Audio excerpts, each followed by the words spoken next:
I just I just want to say this.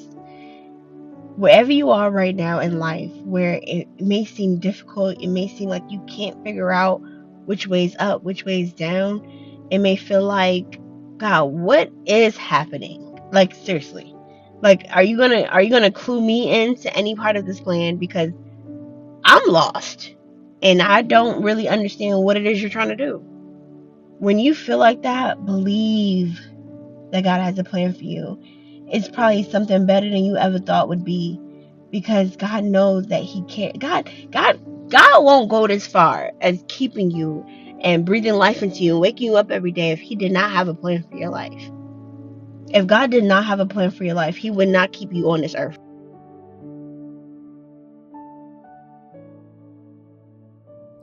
Hey y'all, Charlotte Big Sis CJ Renee. We're back with another episode of The Thriving House.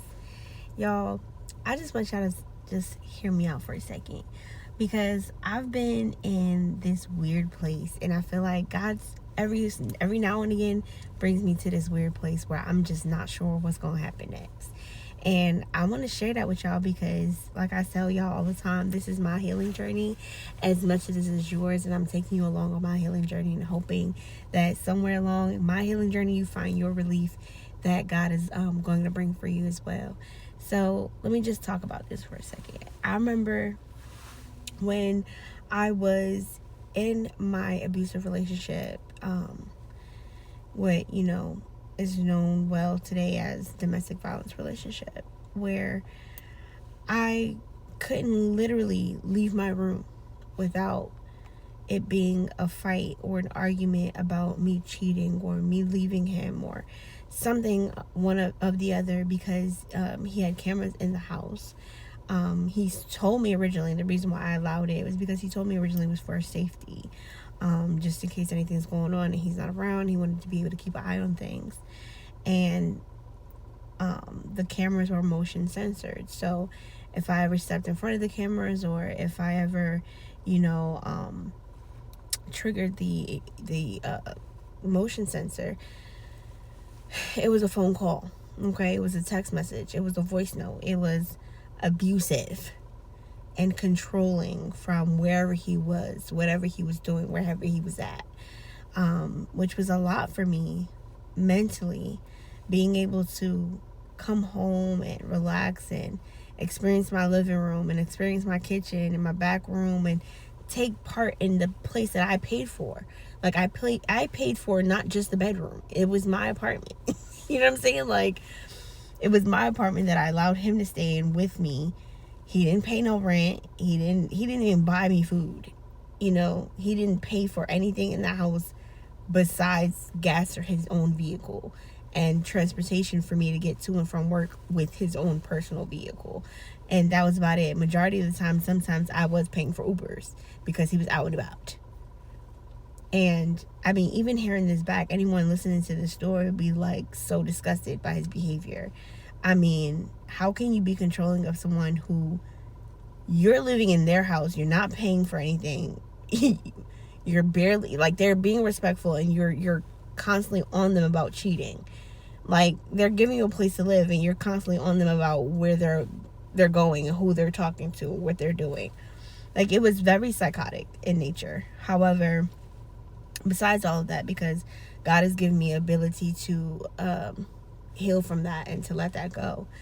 However, the thought of not knowing what to do, because I love this man, I may not have understood the extent of how bad it was at the time, because when you're in it, it's not like, it's bad, but it's not like that bad. You know what I mean? Like, when you're in it, it doesn't feel extreme as it sounds until you actually say it back. And then it's like, was you there when this was happening to you? Were you a part of this happening to you? Like, was you checked out? For those who didn't know, I was on drugs. I was. So that did play a major part in my decision-making process. Do not do drugs. Drugs will literally take you out your element and have you feeling like, all right, that's tomorrow's problem. Before you know it, tomorrow's next year's problem. Before you know it, next year is 2 years ago, that's problem. You know, and so on and so forth. And you lose track of time, you lose track of effort, you lose track of problems, you lose track of situations, and next thing you know, they all piled up on you. And at this point, it was piled up on. It was piled up on. It was almost like I was putting, these shoes that I had in the living room in the back room for a second, because I had company coming over and I didn't want them to see these shoes in the middle of my living room. And then the next day I put, my jacket, my boxes back there too, because I had some other people just unannounced come over and I wasn't prepared for them. And then the next day, I never went back into that back room and cleaned the back room out. And so I had this massive, huge mess in this back room that was overflowing now. And I needed help. I didn't know how to solve the issue. I remember, and I told this story a lot. I remember I went, he took me, we popped some pills, and he took me to this jacuzzi. And we were at the jacuzzi, and I was really taking my time to relax because, y'all, I'm being the main provider in the house. I'm the one paying all the bills. And I'm the one that barely gets to breathe without permission. Like, it was too much. It was too much, and I was fully stressed out. And my mind and my body knew something was wrong, but I was so checked out, I couldn't tell what it was. Like, I knew that I was in an abusive relationship of some sort, but, like, it just felt dark. Like, I remember feeling like everything was just dark. And I just took more drugs to numb the darkness because I didn't like the fact that I couldn't see, and I didn't know what I was looking at anyway. I didn't know how to figure out what I needed to understand the darkness. Like, you know what I mean? Like, I was just at a place where I just felt lost. I was lost. And I'm not saying that God allowed me to be in this situation. I'm not saying that God put me there either. I'm saying I found myself there where I needed God to make a move. Like, I don't know my way out. I don't know how I got in. Like, when did this happen? When did I become a part of an abusive relationship and so heavily drugged up that I don't know where I'm going, what I'm doing, who I'm with, where I'm at? Like, I just didn't know up from down or left from right. I just didn't. Literally, I was a zombie. I was a functional drug addict. Okay, I was able to clock into work and do my job and clock out and find my way back home because I was so stressed. I was so worn out. I was so tired. I was so frustrated. I was so, like, out of my element. I didn't know what to do. This is not how I was raised. This is not what I was used to. I'm used to prayer. I'm used to hearing my mom pray early in the morning. I'm used to Bible study. I'm used to church. I'm used to singing worship songs. I'm used to Christian music being played in the car and not being a problem.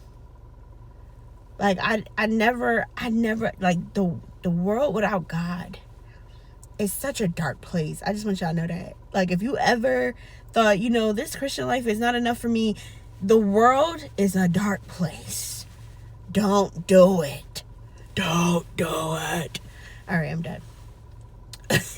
But yeah, like, being in that place where I really just didn't know what to do, how to make it out, how to fix this, how am I going to get out of this situation? But I knew something had to change because this person I'm with is more of a drug addict than I am. And I came here with savings, and I sustained myself with savings. And now this person is eating my savings. I mean, every time I turned around, can I get $1,000? Can I get $500? Can I get $1,000? Can I get 500? Can I get 20? Can I get 10? Can I get 500? Can I get 20? Can I get 1,000? Can I get back to back until my savings was zeroed out? I had no money left, and bills were due. Bills were piling up, and at this point now I'm living paycheck to paycheck, and you're not bringing any money in, but you're taking a lot of money out. And so my response to him was no. And that was the second time he put his hand on me. And I didn't realize it then, but now I see how God was moving in that moment. Because it was going to take another time for him to put his hands on me in order for me to leave where I was at, in order for me to see who he was, in order for me to recognize that this is not what God had for me. Because I kept trying to make excuses. I kept trying to, you know, make it make sense to other people, to myself, to my heart, to my mind. I kept trying to make it make sense because how can I fall in love with somebody who would do me like this? It had to make sense. And I kept trying to see the sense in it. There was no sense in it. But God showed up for me anyway, even when I was in my sin. Often I think back to that day. I think back to when I left the jacuzzi and finished having the conversation. For those of you who didn't hear that testimony before, because I know I mentioned it earlier, but I didn't finish what I was saying. Um, I met this guy at the jacuzzi. Came in there, and it was so subtle how he moved in the conversation. It was like, oh, I love black people, and especially black women. They're so beautiful, so goddess like. And I'm like, right, And then we just started talking about how he ended up being in Florida, and he was telling us how he ended up coming to Florida because the woman who originally brought him to Jesus, was being honored that weekend, and he wanted to be there for her.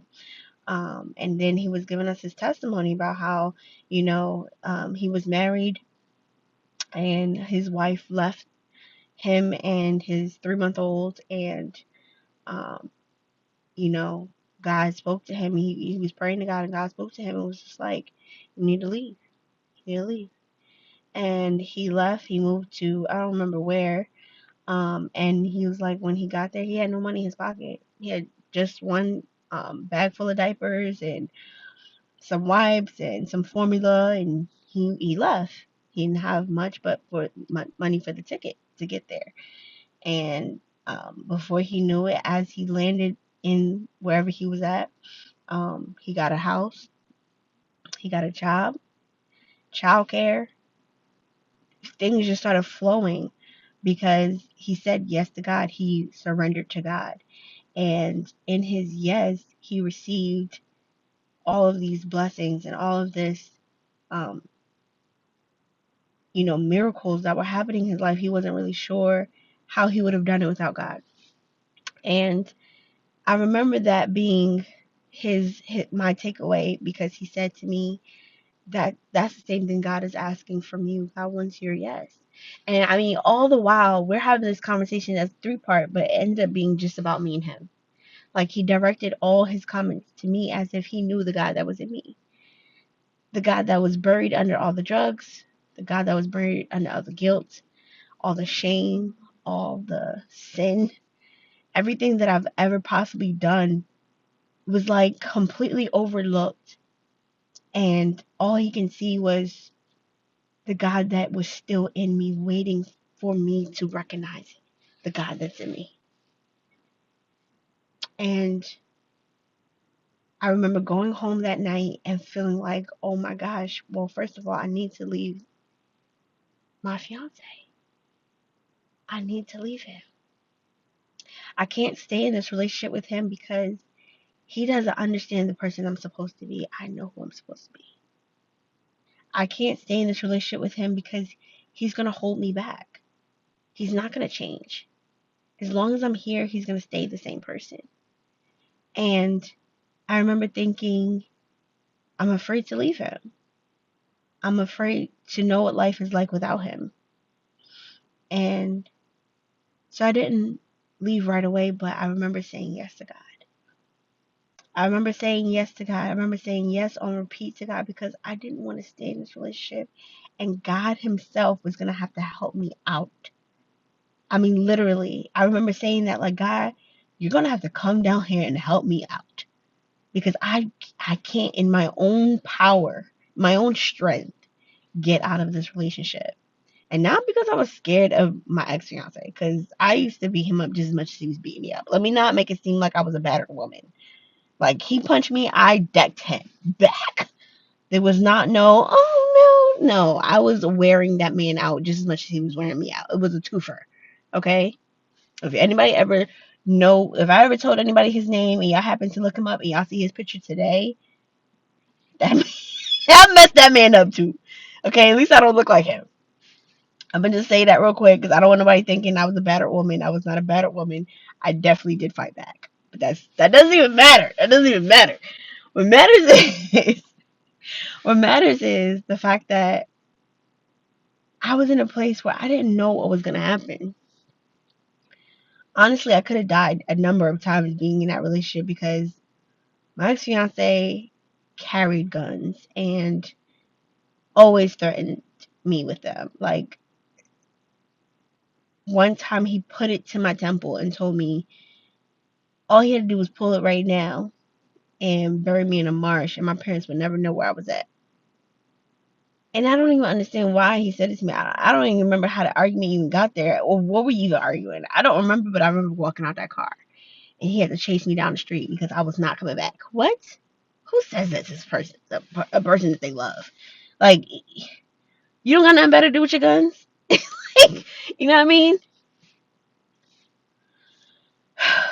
I just remember thinking, I don't know what to do.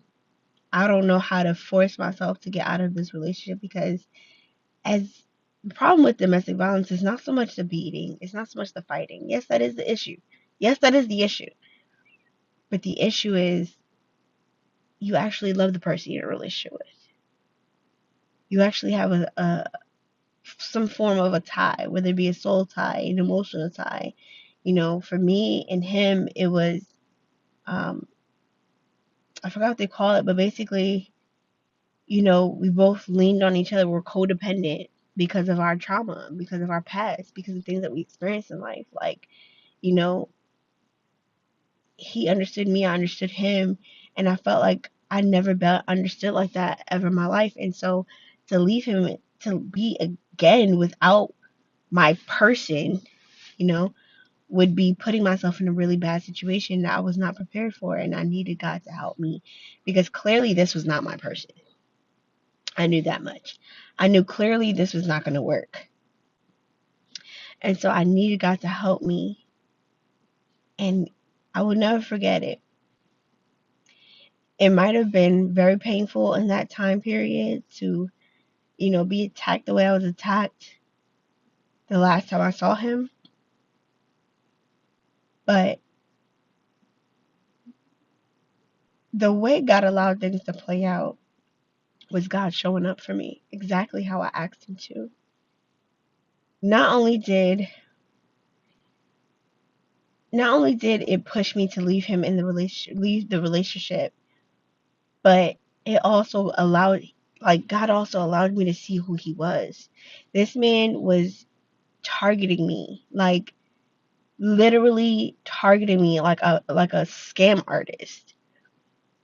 Imagine having a scam artist live in the same house with you and they're scamming you and trying to love you at the same time. There's no love in that. Like, God showed me how cold hearted and calculated this man was against me.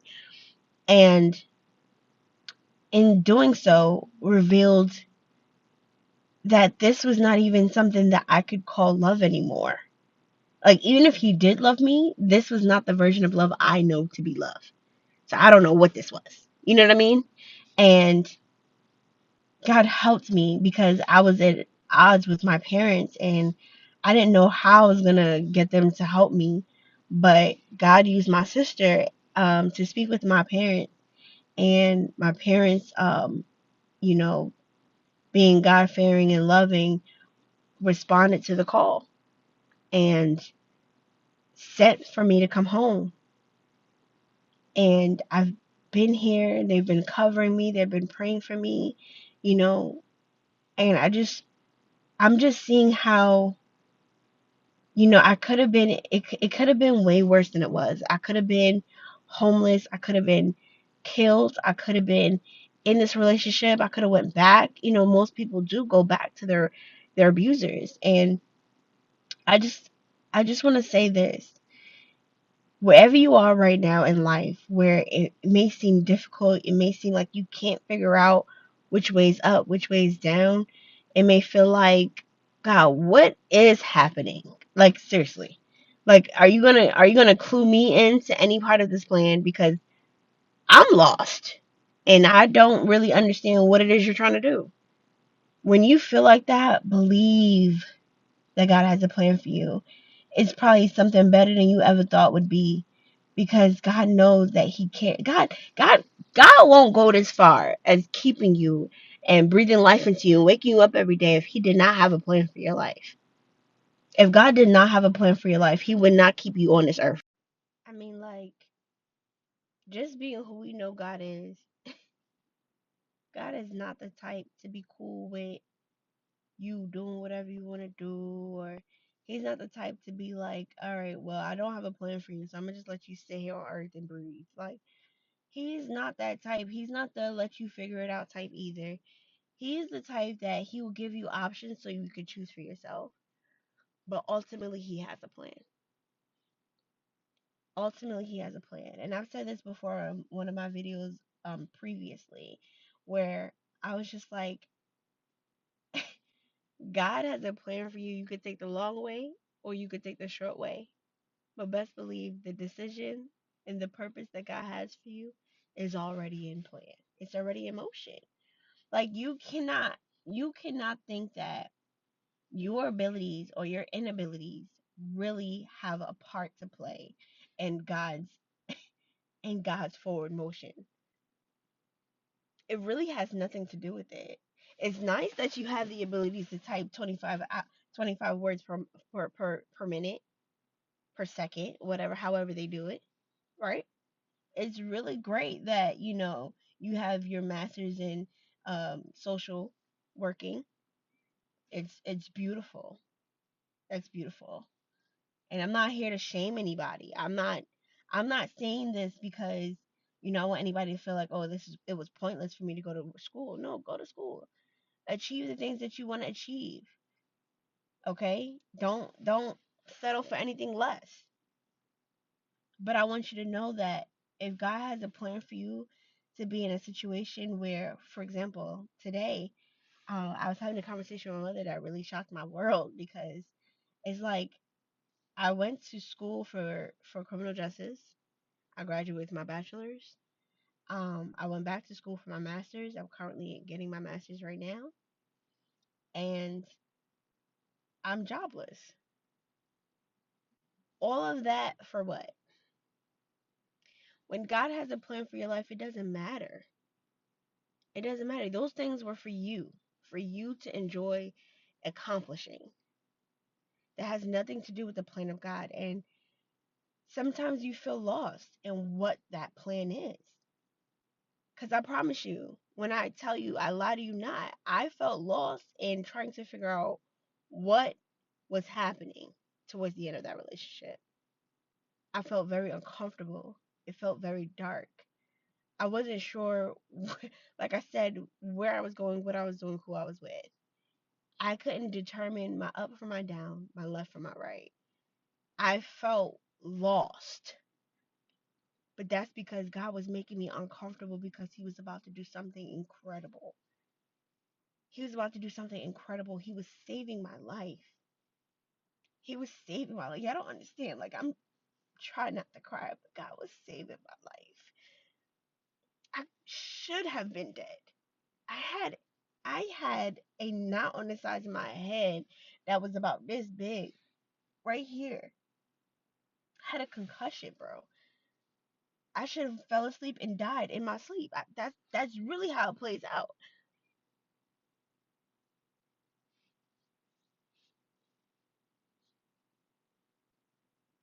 It was the faithfulness of God, His mercy and His grace, and ultimately the plan that He had for my life,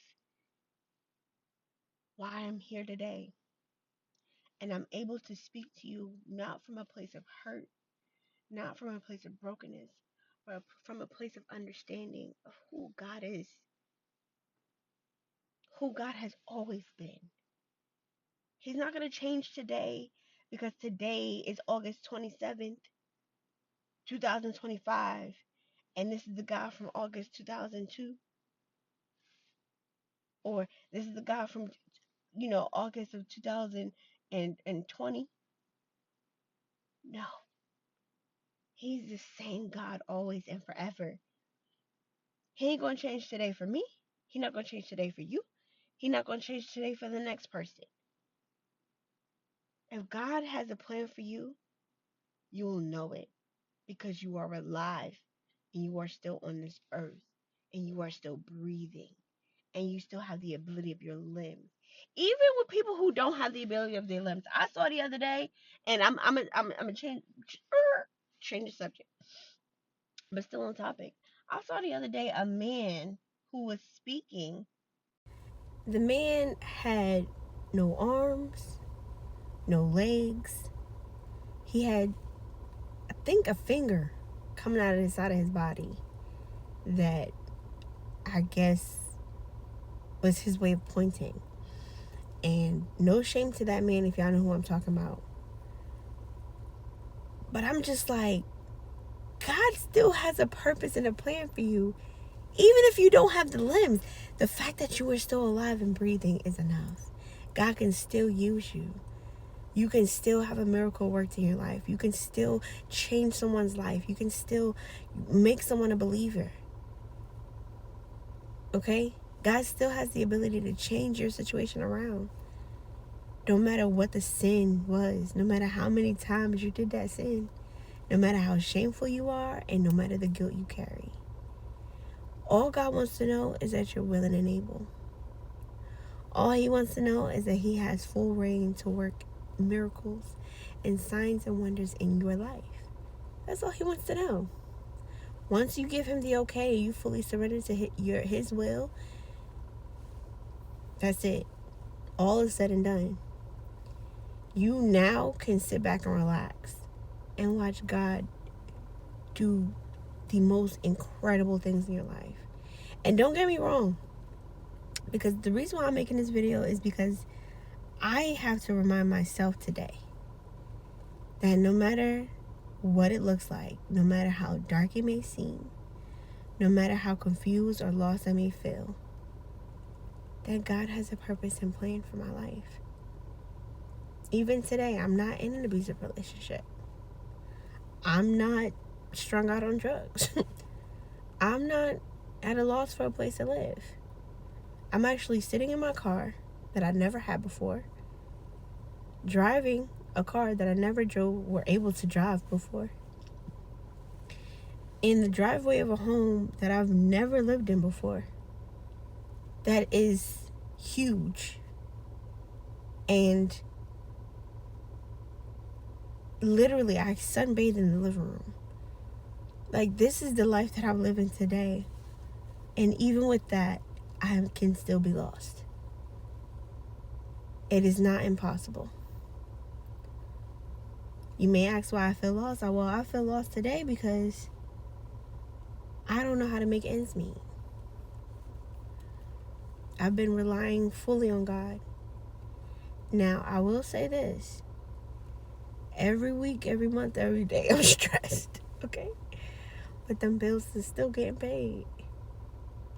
Crazy to say. Without a job from since March of this year, them bills has been getting paid. Even if it's up to the day of. Somehow, some way, God has been providing. Okay? I told y'all last video that I had a toothache in front of my mouth. And I mean, it is so bad that they're telling me I need a root canal. And instead of being in a situation where I wouldn't know what to do and I'm having looking for pain relief this and pain relief that, end up getting hard drugs because it was so much pain in my mouth. I couldn't even chew on the soft food. Okay, it was terrible pain. But God provided. The day of, swift. God was like, you know what? Here's the plan. This is what we're going to do. Boom, boom, boom, boom, boom. And I walked out of there free of pain. God is a miracle worker. He is on our side. He goes before us. He makes way for us. He makes a plan for our lives. And he just wants us to believe that he has our best interest at heart. Believe the plan. That's all he wants. And sometimes, like I said, this is the reason why I'm making this video. Sometimes it's hard. It's hard to know that there's a plan. It's hard to remember that. Sometimes, even when it's dark, God has a plan. Even when you don't know what's going on, God knows what's going on. He knows what he's doing. He knows what he has in mind for you. And so I said all of that and gave y'all my testimony and a little jokey joke here and there, just so y'all could know that whatever you're facing, you may not be facing it now, you may be facing it years from now. Come back to this video. Because whatever you're facing, God is the same God today, yesterday, and forever. He will not change. He woke you up this morning. He still has a plan for you. You are not going to be left on the wayside. You are not going to be in the way of destruction. You are not. Your sin does not determine who God is to you. Your willingness does. Be willing to allow him into your life. Be willing to allow him into your situation and work the plan. He has a plan for you. Anyway, y'all, it's your little big sis, CJ Renee, and this has been an episode of The Thriving House. Bye.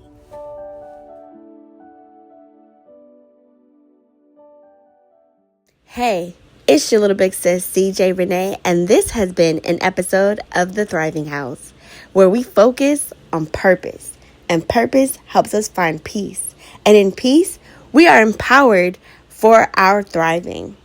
Now, you know this episode touched your heart, and you know it inspired you. Make sure you share this video. Don't forget to like and subscribe. Thank you. Love you. Bye.